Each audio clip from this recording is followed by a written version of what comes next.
উত্তর পূর্ব এশিয়ার একটি রাষ্ট্র উত্তর কোরিয়া নিজেদের সমরাস্ত্র আধুনিকায়নে ব্যাপক মনোযোগী দেশটি প্রায় সময়ই একের পর এক উন্নত প্রযুক্তির অস্ত্রের পরীক্ষা চালিয়ে বিশ্বজুড়ে সামরিক সক্ষমতার জানান দেয় পিয়ংইয়ং। এবার সত্যিকার নয়, চকলেট ও ক্যান্ডি দিয়ে ক্ষেপণাস্ত্র ট্যাঙ্কের প্রদর্শনীর আয়োজন করেছে উত্তর কোরিয়া।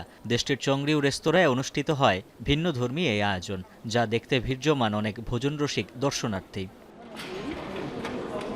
শুধু ক্ষেপণাস্ত্র নয়, চকলেট ও ক্যান্ডি দিয়ে তৈরি করা হয় মুরগি, পেঙ্গুইন, হাতি, ফুলসহ হরেক রকম ভাস্কর্য। রং বেরঙের এসব ভাস্কর্য তৈরি ও প্রদর্শনে উচ্ছ্বসিত রন্ধনশিল্পী সহ আগত অতিথিরাও। 남새와 과일을 실물과 똑같이 만드는데 중점을 두고 작품 창작을 하였습니다. 그래서 이민들 속에서 우리메달을 찾아서 정말 실물과 모든 게 다 똑같다고, 조팩살구 같은 경우에는 하나를 꼭 따보고 싶다고 하면서 이민들의 호평이 대단합니다. 예술성이 이제는 수입 상품 못지않게 나라 앞섰고 우선 우리 제품이 거기서 우리도 손가락도 찾고 그러면 교훈도 찾고 앞으로도 나아가겠습니다. চংরিং রেস্তোরাঁয় মিষ্টি, বিস্কুট, ক্যান্ডি ও কেক দিয়ে ৯০০টিরও বেশি ভাস্কর্য প্রদর্শন করা হয়। উজ্জ্বল হাফিজ, এখন বিশ্ব।